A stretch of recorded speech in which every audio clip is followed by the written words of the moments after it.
Well, folks, we're going to have a great show for you today. Welcome to Politics and Running. Berto Willis, your host. Thank you so kindly for being here. Folks, we are going to have a fun show for you tonight. I have a few clips that I want to show you guys, and you guys are going to love it. You're going to love what we have to do. Anyhow, what's going on today? How's everybody doing? I'm about a minute and a half late. And why am I a minute and a half late? There was this last cut. There was Paul Fleming, ATL checking in. Paul, I got to give you a call later on so that we can set up that talk. Anyhow, I had to do a last cut, folks, that I just needed to get in. I know you guys are going to love it. So I wanted to get that in before we even got started. And you know what?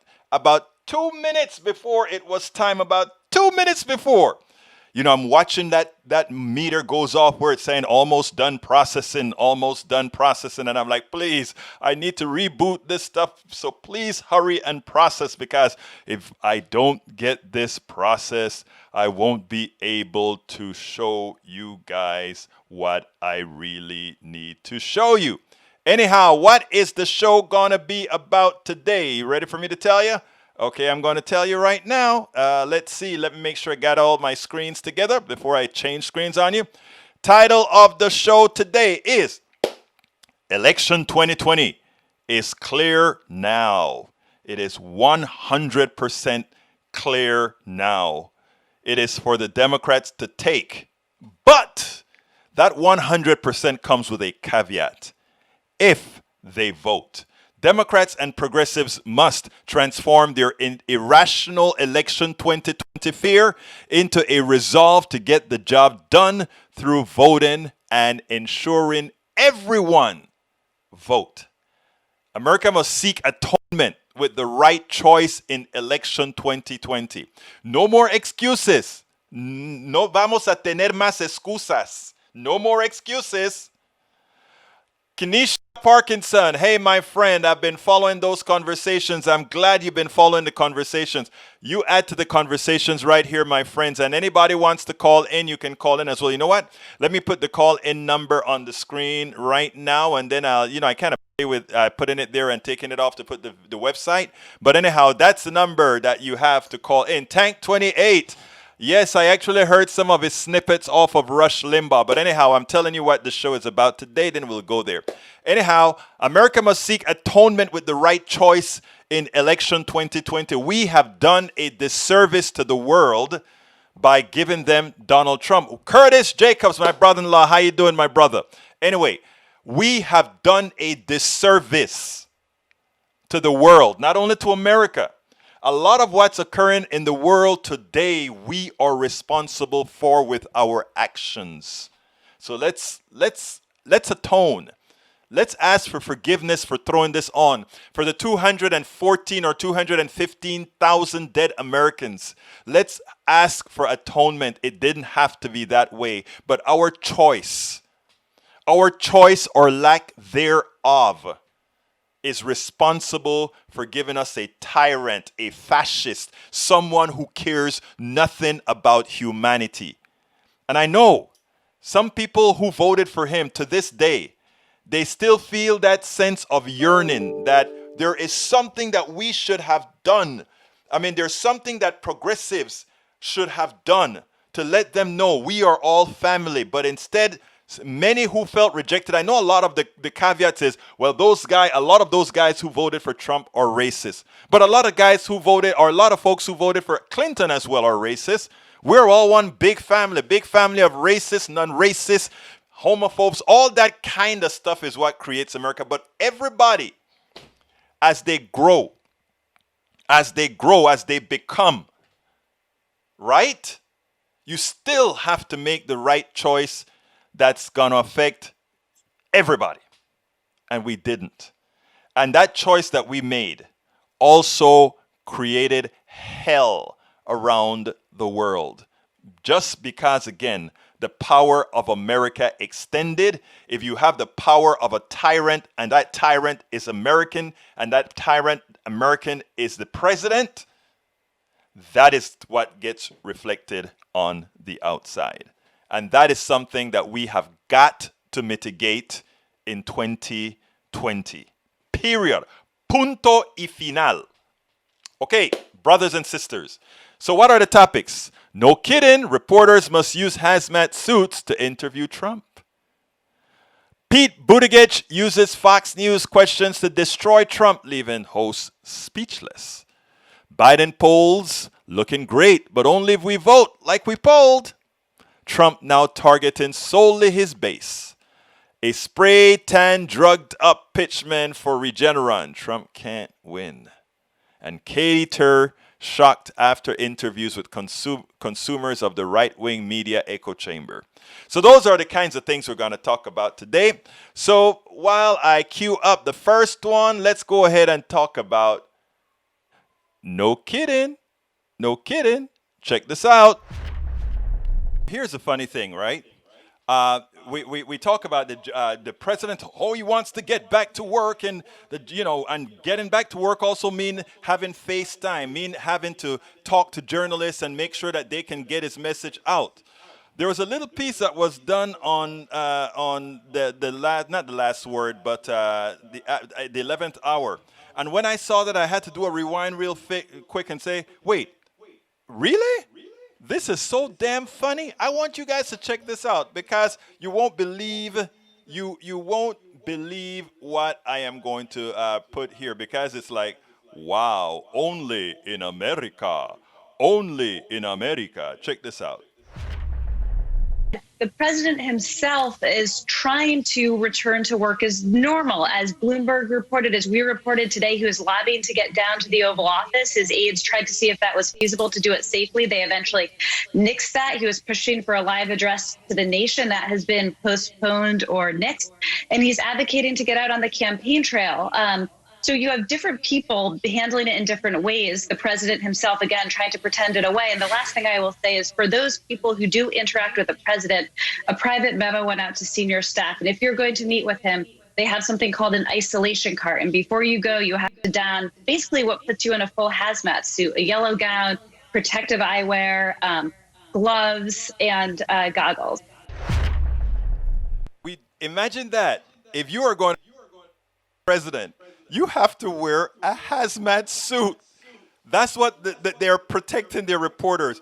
The White House is such a hot zone. The White House is so infested because of the incompetence of a president that does not believe in science, that thinks he could, or thought he could, wish the virus away. Wish the virus away. Now it's a hot zone that if a reporter must interview the president, they must wear a hazmat suit.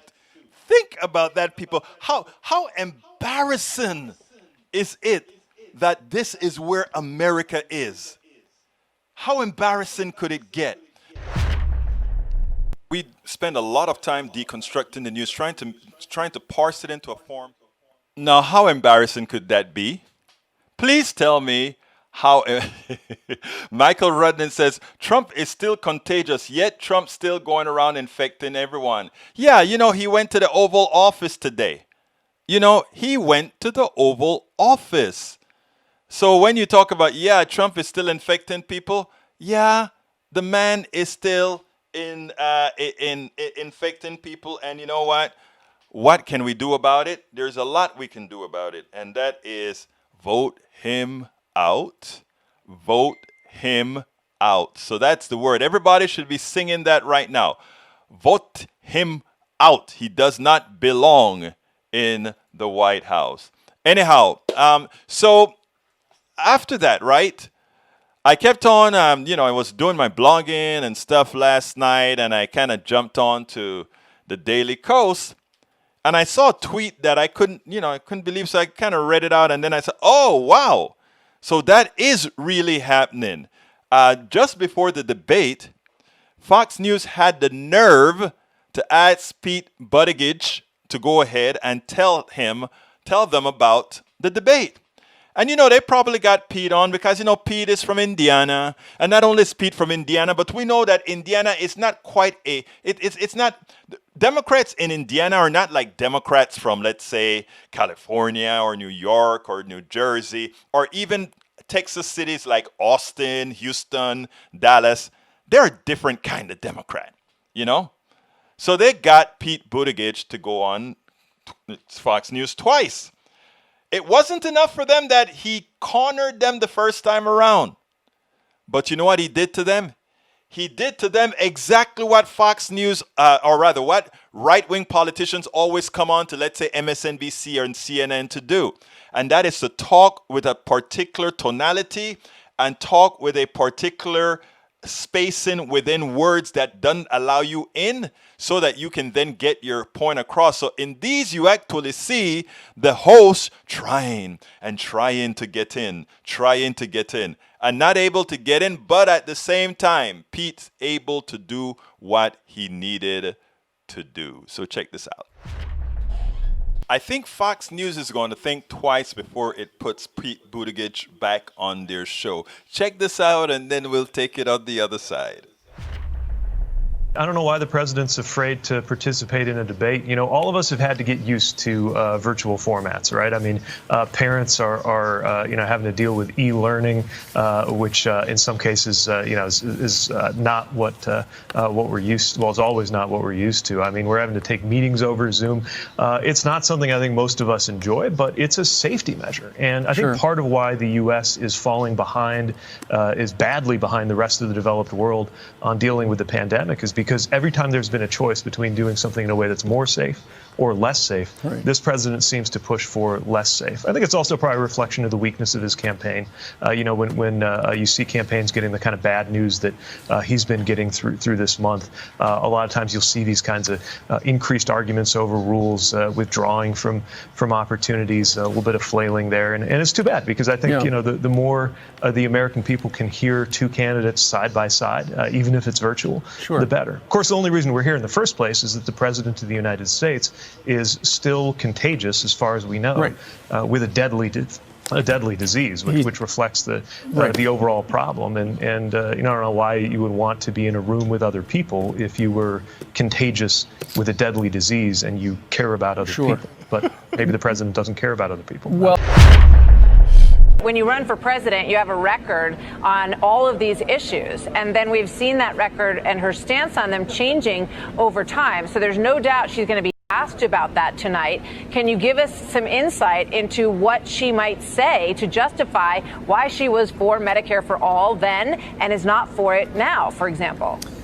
Well, there's a classic parlor game of trying to find a little bit of daylight between running mates. And if people want to play that game, we could look into why an evangelical Christian like Mike Pence wants to be on a ticket with the president caught with a porn star, or how he feels about the immigration policy that he called unconstitutional before he decided to team up with Donald Trump. If folks want to play that game, we could do it all night. But I think what most Americans want to hear about is, are our families going to be better protected than they have been by this president who's failed to secure America in the face of one of the most dangerous things ever to happen to our country? Pause. Listen, they just got stunned. I mean, Pete Buttigieg is our Mike Pence. Slice with a nice tone.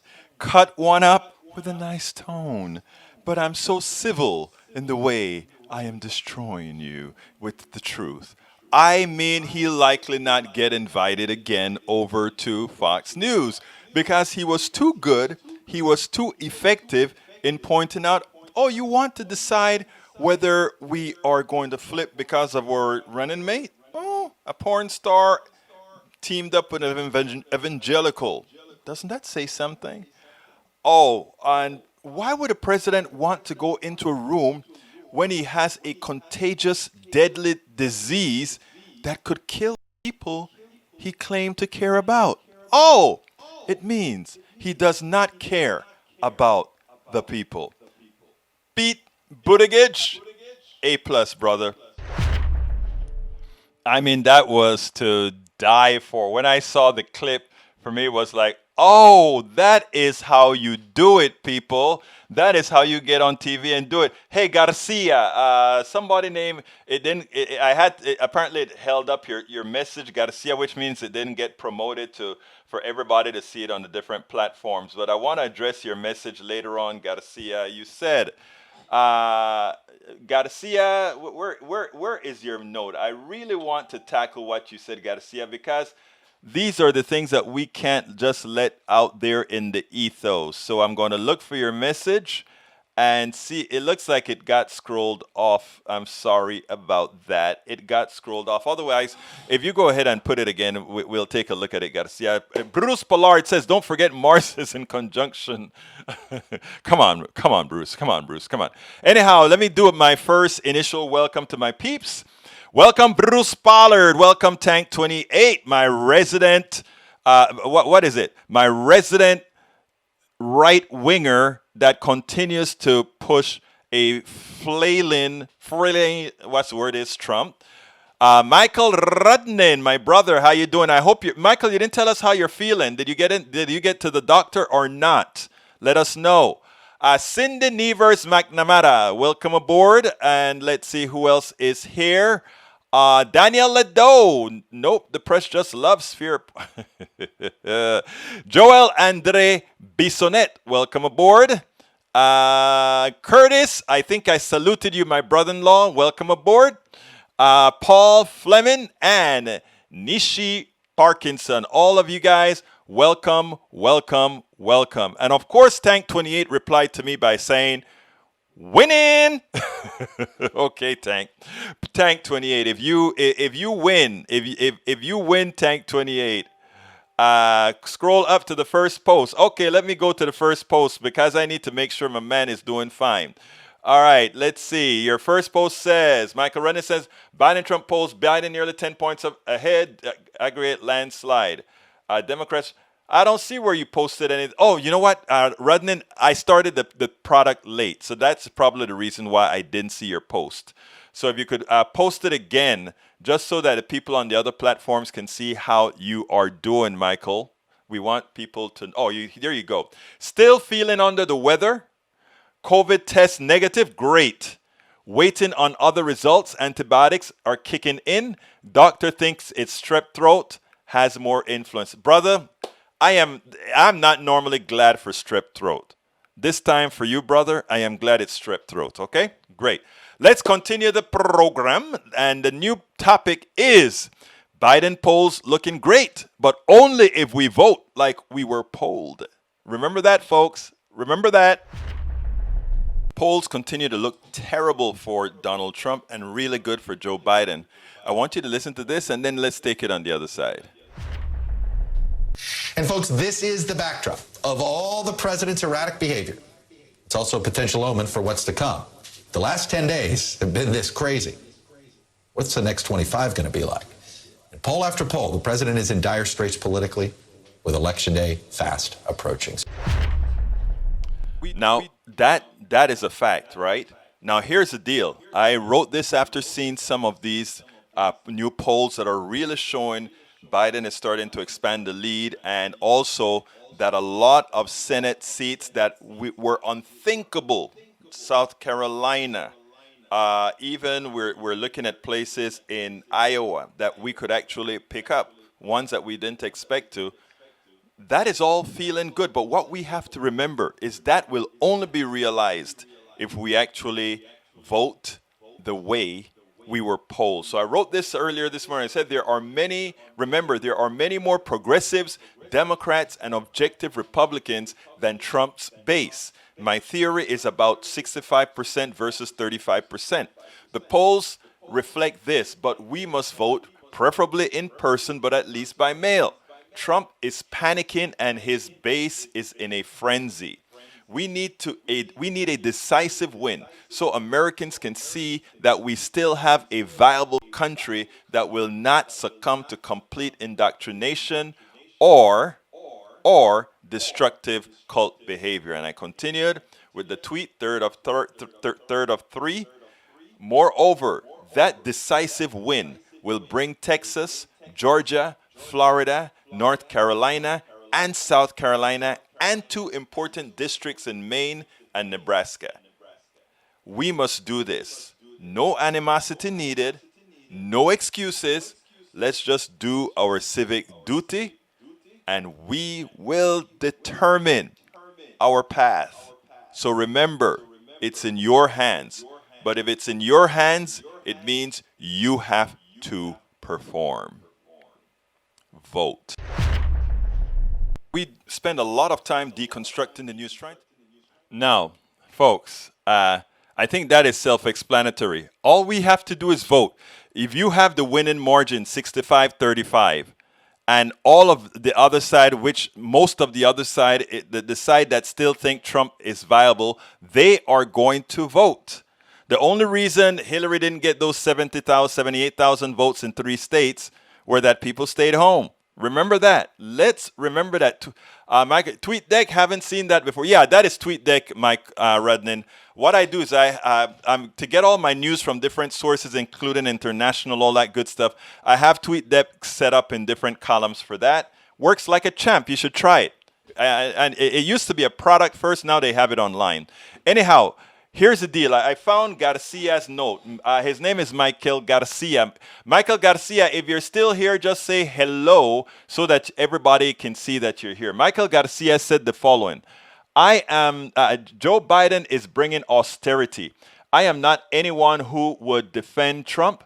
I see him as a result of the system's breakdown, but that system was broken by Joe Biden and other corporate Democrats. Welcome to slavery. Joe Biden bringing a world of effing pain for America. Okay. I love that you said that, right? Because believe it or not, part of your statement seemed to have been true for a few months ago. Because when Biden initially won, Biden said something to the effect of, when he takes over, Donald Trump would have so depleted the tax base, Donald Trump would have so depleted our monies that there's not going to be a lot left done for doing the social programs that have been neglected and the social programs that any real advanced country has. And then immediately after that, the right wing came in. The left wing came in and said, you must be crazy. When Donald Trump needed to give all this money to the rich cats, he went ahead and he just used quantitative. Well, it wasn't quantitative easing he used. He just went ahead and did deficit spending. That's what he did. Deficit spending to go ahead and pay that tax base, claiming that the tax cuts will somehow generate more money than the tax cut itself. It makes no sense. It makes no sense because the tax cut goes to people that have a lot of money. They're not going to spend like if that tax cut went to the average person. If it went to the average person, hey, it will have gone through. Yes, exactly, Bruce. It's a new chapter and it's worth it. So that is the deal. So anyhow, the progressives made sure to go in there, and we have their economist. I don't remember her name right now. That I'm trying to get her on our show right now. Kelton is her name. I think economist Kelton. She knows that we have about a $685 billion slack in that we can spend. In other words, there's a whole lot of money to spend before we have to worry about inflation or anything like that. Her name is Stephanie Kelton. Look her up. Armstrong. Man, I got me some smart people that watches this. Man, you guys are great. While I'm talking, I'm looking it up, and I turn to look at the screen again, and what do I have? A. Armstrong says you're talking about Stephanie Kelton. Thank you, brother. You're absolutely right about that. And Michael Rudnin coming again, Stephanie Kelton. I'm trying to get her on the show because I've had several other economists, and I like her because she doesn't draw as much trouble as, let's say, the other guy that I put in.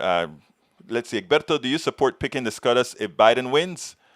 Do you support packing the Supreme Court? I'm not going to answer that. I'm going to say we are going to put it this way. We are going to do whatever is necessary to make sure that no Supreme Court is able to get away with taking away the will of the people. We will do. I don't want any Democrat to get pinned to the wall by answering the question Donald Ledo just asked. Donald Ledo just asked, do you support packing the courts, the Supreme Court, if Biden wins? Do not answer that question at all. Democrats, progressives, will do whatever it takes to get progressive policies effected on Americans. Whatever it takes, we are going to support the will of the American people. What the American people are asking for are progressive values. The polls tell you that. Everything tells you that. And whatever is necessary to accomplish that goal democratically, we will do. So that's your answer. But nobody should answer, we're going to pack the courts. We're not going to pack the courts. That's a ruse, folks. Do not answer those questions. Or don't even attempt to try to say, well, if we... No. Don't answer it. We are going in there to govern, something that the current people in office now do not know how to do. We are going in there to govern. Punto y final. Okay, we're at the half of the show right now, so you know what time it is. It's time for me to go ahead and do my pitching and asking you guys to really start supporting the show. So those of you that are on YouTube right now, please click on that button that says join, and you become a part of our posse. So I'm asking you, please click on that button and click on join, become a part of the posse. Those of you that are not on YouTube and would like to join us on YouTube, join our posse on YouTube, I've just injected the link in there, politicsdoneright.com/YouTube. politicsdoneright.com/YouTube. Please consider clicking on politicsdoneright.com/YouTube and become a subscriber. Pretty inexpensive. A subscriber of Politics Done Right that help us get our message out. Alternatively, we would love for you to become this is a Patreon by going to politicsdoneright.com/Patreon. And Patreon is spelled Patreon. politicsdoneright.com/Patreon. We need the support to make sure that we can continue doing what we're doing here. And this job doesn't end, because what happens is you have to continue making sure that people are understanding what's going on, so that the politicians and the mainstream media that's owned by the plutocracy, the corporatocracy, doesn't get their way. Now, you can also visit us at our store, politicsdoneright.com/store. And at our store, you can get things like our book. It's worth it. How to talk to your right-wing relatives, friends, and neighbors. And I tell you, it's worth it. If you take a look at the reviews have been very good on the book. And a lot of people have wrote me personally saying, wow, this has worked for me, etc., etc., etc. So please consider getting the book as well. It's a lot of TLC went in the book. And of course, my other book, which is As I See It, Class Warfare, the Only Resort to Right-Wing Doom. And for those of you who know I've had weight problems, I've licked it by doing it my way, lose weight and be fit now, and that will show you how to do it your way. You don't only have to get our stuff at our store. You can actually go ahead and get it at Amazon. Just put Egberto Willies in Amazon or the name of the book, and here's a link to the book directly. I'm posting that right now. I've just posted the Amazon link that gets you directly to the book. So please consider doing that. We need your support. We couldn't do this without you, because this show belongs to who? You. This show belongs to you. Okay, let's continue. We have Trump is now realizing that he has lost the suburbs. The white women that he was trying to terrify. Donald Trump wanted to terrify white women in the suburbs, because all those black and brown people are going to be going into your suburbs, and they are going to terrorize your suburbs and destroy your suburbs, All these things he was saying. Donald Trump. It shows you that Donald Trump lives in a time warp. Donald Trump thinks he's still in the 50s, 60s, or early 70s, where the people in the suburbs are somehow like him, isolated in a place where he controls entry, and he only allows some people of different hues at certain times. He forget that the suburbs is actually pretty darn nice. He forgets that the suburb is great. The suburbs the suburbs are inclusive. I mean, we all have the same problems all over, but the suburbs altogether is nice places to live. It's not what people think it is. But Donald Trump doesn't know that. He doesn't live a real life. He lives a life in a cocoon. He doesn't know the people. That's why he talks to the people the way he does. He doesn't know people. And then what he does is he attempts to wake up that little carnal fear in the back of those people who are downtrodden. That's why he says he likes stupid people. Because he knows these are minds he can control. Okay? And I'm not calling anybody stupid, really. That's not what I'm trying to say. What I'm trying to say is he thinks of the people who follow him as stupid. But what he's doing is raising up canards. He's trying to put them into a frame of mind. There are times we can be taken over by that part of our brain that does no logical thinking but acting out of fear. And that's what he's trying to do. But Americans are maturing. Americans have lived together for so long, and they go to school for so long, and they've been doing all these things together for so long. In fact, as it turns out, pretty soon there won't be a black, brown, white America. There's just be an America, because people are going to be so mixed. First of all, people are mixed up already as it is. You know, when it comes to the different kind of, genes and all of that, they're mixed up. In fact, a lot of folks that think they're white ain't white. I mean, that's the truth. Because there's so many mixed genes going around in the country just because what this country is. This country isn't like it used to be in Scandinavia that used to be pretty homogeneous, or in Japan, which is pretty homogeneous. Not anymore either. So these people are still living, and that is why I remember my nephew came one time to visit me, and my nephew's wife is white. We were talking.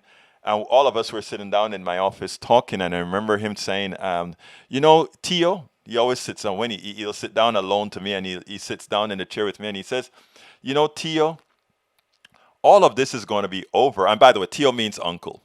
He's like, Tio, I'm going to tell you something. All of this is going to be over when all of you die out.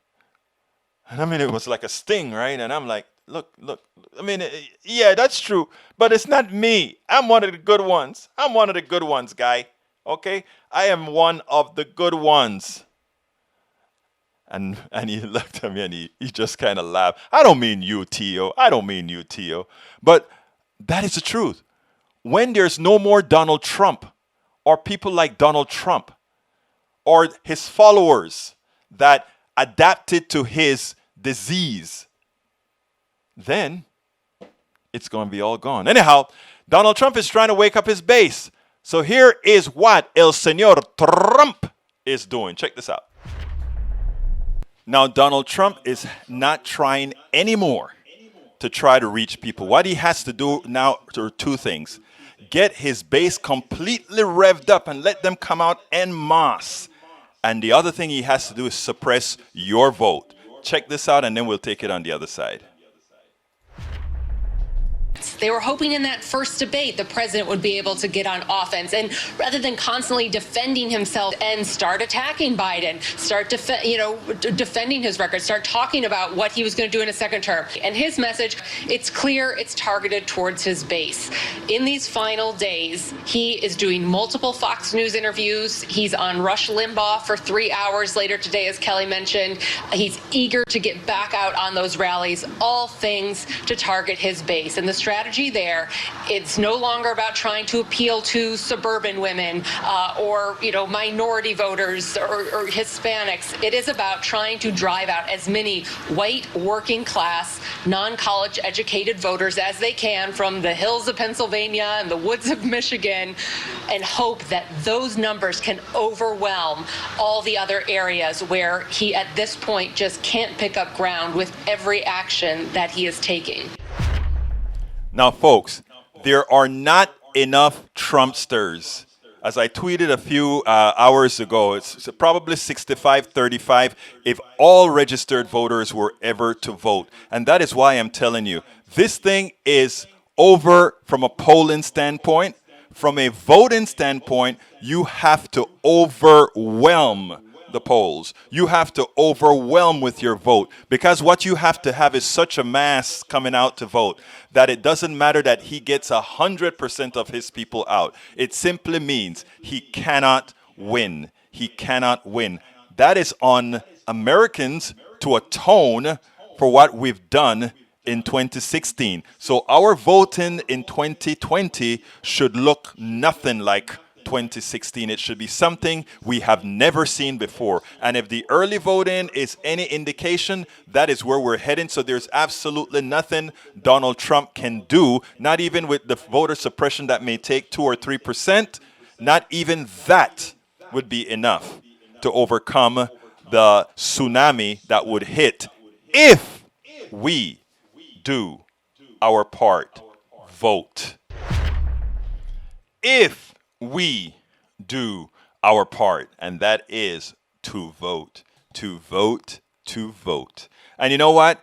All the things that I'm seeing right now, that is exactly what I'm seeing.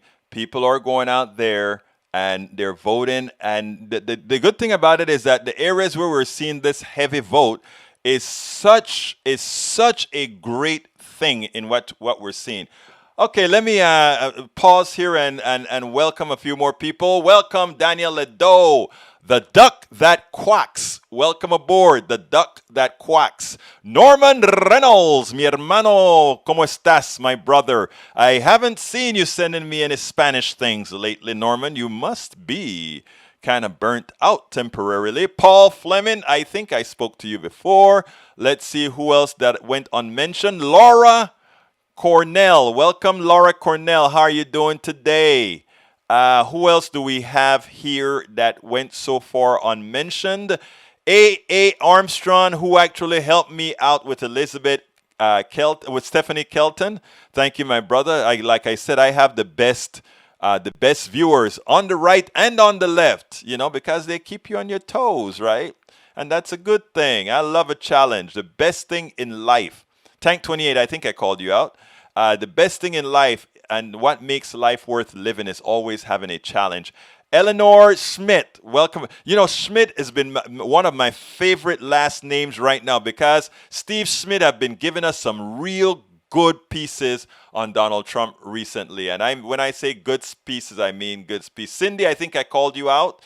Joel Andre Bissonnette, I think I called you out as well. So let's go ahead and continue with the production, but I want to read what Daniel Ledo said first.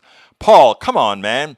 We both know if there was a policy question that Trump refused to answer, you and Bordeaux would both be going crazy. I won't use the word.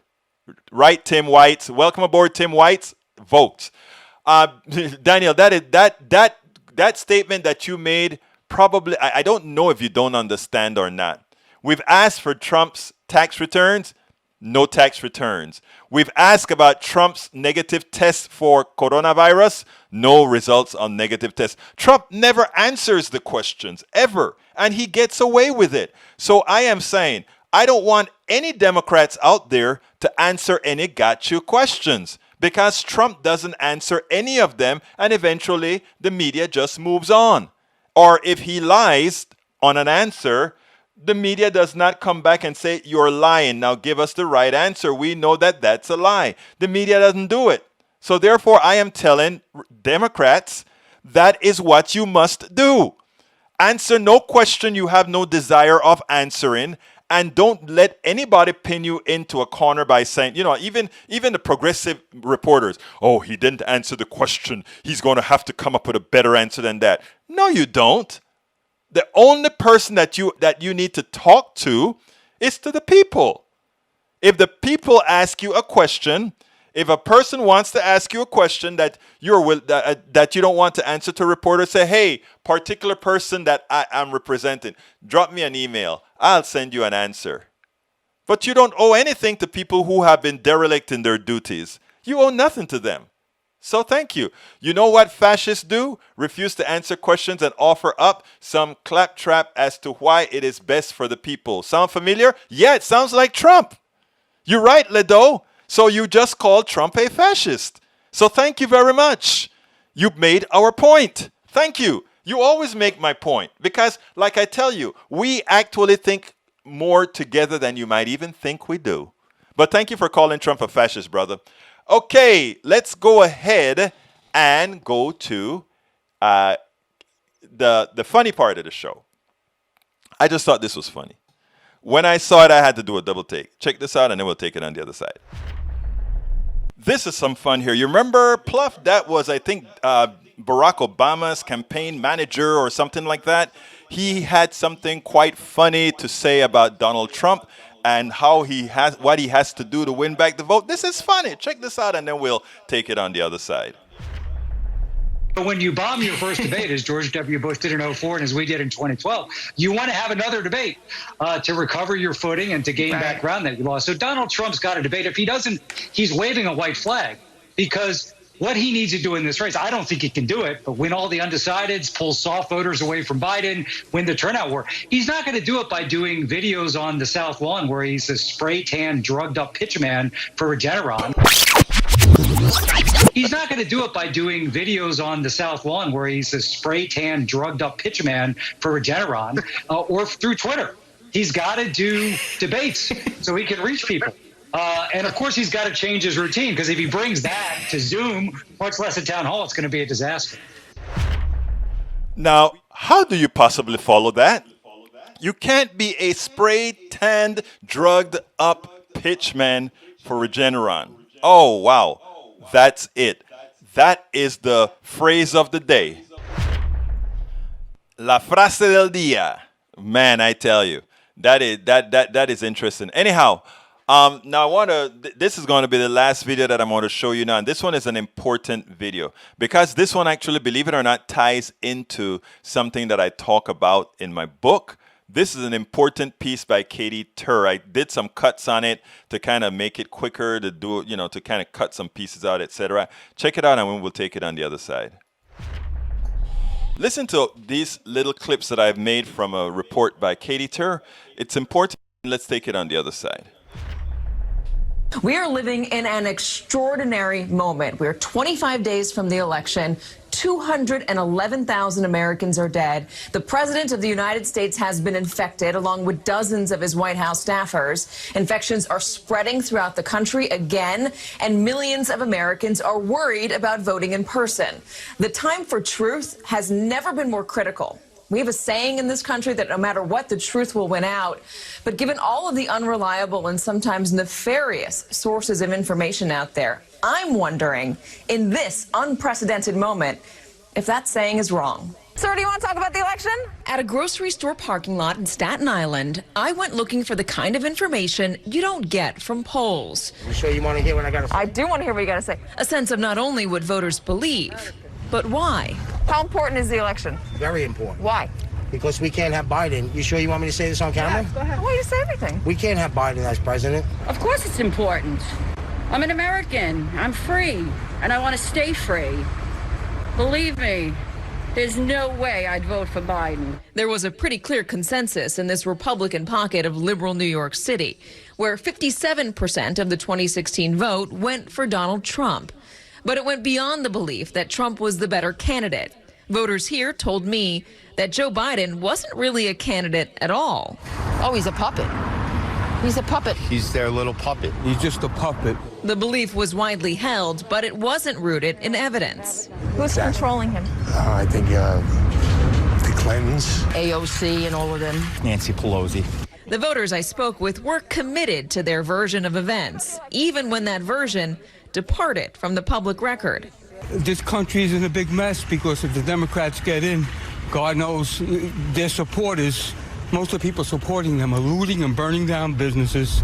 These guys are a bunch of thugs. You didn't hear Joe Biden condemn the violence? Well, he should have did it from the beginning. You didn't hear him do that from the beginning? There's no place for violence, no place for looting or destroying property or burning churches or destroying businesses. No, I didn't. I didn't hear anybody. And in the absence of a public record, in cases where one simply does not exist, some people were prepared to believe seemingly anything about the opposing party. There's a lot of stuff on Facebook that talks about how Democrats are running child trafficking rings. I believe it. You believe it? I do, because I believe a lot of the movie stars. I do. I believe it. I believe it. I mean, come on. Go look at Epstein's Island. Jay Van Bovel is a professor of psychology at New York University and an expert on what he calls false beliefs. So there's conspiracy theories across the political spectrum. This is not just an issue of the right per se. One of the reasons that you're seeing it more on the right at this particular moment is because leaders and elites in the party are pushing these. And so when you have an ecosystem and norms that reinforce these conspiracy theories, they're going to spread more powerfully in those identity groups. This whole idea that Joe Biden is trying to convince Trump voters to vote for him, I guess this makes you wonder if it's even possible among some of those voters who believe that there is a deep state out to get him. Yeah, and it's also dangerous to even sometimes try to correct those conspiracy theories because you can accidentally amplify them. I've actually said to the fact checkers, you better fact check yourself. Where do you get your facts? We heard their voters repeating what they hear in some conservative echo chambers, rumors and conspiracies that don't have any basis in fact. And when they are presented with facts by me or by fact checkers or on Facebook, they dig in. The fact checks often strengthen their false beliefs.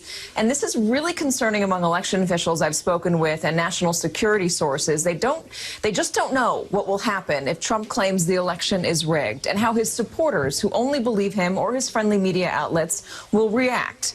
But beyond that, Craig, even if there is not a question of who wins the election, there is a question of whether this country can fully ever get back on the same page again, if not on politics, then at least on the fundamentals that the truth is truth and lies are lies. There's just so much disinformation that's out there polluting our discourse. Now, I have one comment to that, and I think it is something that most people miss, right? What Katie is talking about, first of all, Katie's absolutely right as far as how the right-wing echo chamber works, right? But these people have faith. They believe in that right-wing echo chamber. Those are the people they have trust with. The question is, how do you establish trust with these people who have another trusting source for them? And my theory is, and it's not just theory because these are things that I've executed before, when on one-on-one basis where you're not just talking and spitting out facts or whatever, but facts are either logical or not. They're either true or false. They're items but there are also items that are gray area, where there's no absolute truth or no absolute false. It is when you commingle those two things, the absolute true false and the things that could go any way, right? And I kind of pointed that out in a book that I wrote where I said, there are certain items that you can define. Abortion, I can't argue an abortion case easily because I don't know where life begins and that sort of thing. So there's no yes, no answer that I can just go absolutely and perform. But I can perform a yes, no that says water is H2O. I can do a yes, no answer that says if I put more money into the hands of a poor person, that person is going to spend it out. But I don't have to tell somebody that. I can have that person who trusts the right wing tell me that by asking them the appropriate question. And I think that is where we have failed as a country.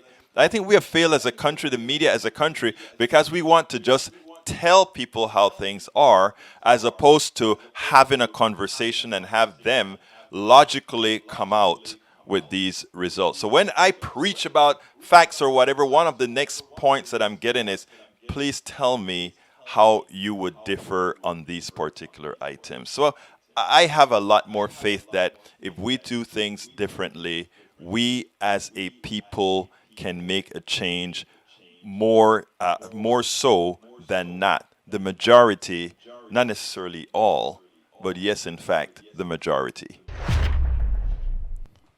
Okay, I just have a question for. First of all, let me go ahead and say it this way. One of the things that I'm trying to get, after you listen to those people who simply, a lot of my liberal progressive friends would look at those women and those guys who were, to them, they just sounded completely irrational. They're basing the stuff that they're listening to their right-wing echo chamber. They're sick. I don't look at it that way, right? And I've learned this as I learn people more. They happen to have been in in an ecosystem where those are the sources of information that they trust.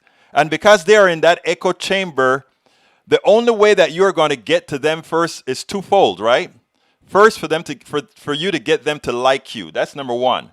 Because they have to like you first before they even give you the time of day to even listen to anything you have to say. And after they like you, they have to you have to find some sort of a manner to show them that their source of information can be compromised. Not necessarily that it's 100% wrong, but that it can be compromised and that it is in effect compromised.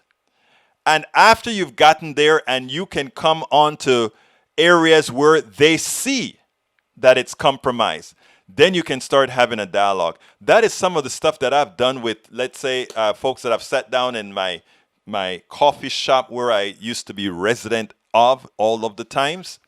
And that is how we got things changed. I mean, and the goal wasn't to change somebody's ideology. The change was to change people's behavior in accepting data. How do you accept data? Are you willing to say, well, I guess I was wrong on this item and change? Anyhow, let me go to some of the questions now because we only have about 4 minutes or so. Lee Grant says the only one who tried to pack the court was a Democrat. That's true. That was back, I think you're talking to FDR, and he never actually did it. That's true. Now, but there was a reason, right? The reason why, again, was the court has constantly had plutocrats-driven people who supported the aims of the corporatocracy, meaning they only support real the policies they support. They want to ensure it is always with a corporate bias. So when the guy couldn't get his policies through, when FDR couldn't get his policies through, he said, well, by the hook or the crook, I won't get them through because this is what the American people want. This is what the American people need. And if the court, which is not a democratic institution, is going to use the power of law interpretation to reduce the power of the executive and the legislative branch, then you do what's necessary. Now, when it comes to Lee Grant saying, I wonder if he'll pack the court too, my answer to you is this. Did you ask the other question? There was an implicit packing of the court by denying Obama his seat. There was an implicit packing of the court in several instances of that nature. I mean, so we don't have to sit down and discuss court packing at all, because what we have to discuss is outcomes.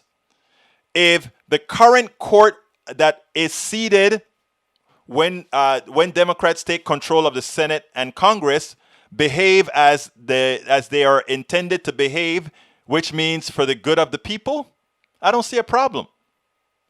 Whenever any institution stops functioning for the good of the people, whenever any institution stops functioning for the good of the people, that institution must be changed and placed back into balance to support the people. Lisa S., we want the courts to be balanced. Lisa S., that's the phrase of the day, a balance. We want to make sure that it works appropriately. Carla Smith, that's what I thought. Okay, it's a lie, whatever the case is. Let me see if they answered your question right, Carlos. But no, these candidates don't want to kill 9-month-old babies. I mean, that is a scare tactics. And what gets to me, Carlos, too many times, right? It's too many times otherwise intelligent people fall for the crappy, scary tactics from the right. And in as much as on the very far left, sometimes people get that way, they don't fall for those more silly type things. So if it sounds silly, heinous, evil, it's generally a lie. Because the truth of the matter is neither side, neither right-wingers in general or left-wingers are bad people. Let's see. What you said, you're so right, and that is a problem with America. Most Americans are bamboozled with Echo, information, you're exactly right, hermano Roberto Luis. Roberto, mi hermano panameño. All right, so Carlos Smith, it isn't true. And they are going to tell you over the next few weeks. They are going to lie to you so effectively over the next few weeks that you are not going to be able to see straight. Let's see. Court was done by first Republican president.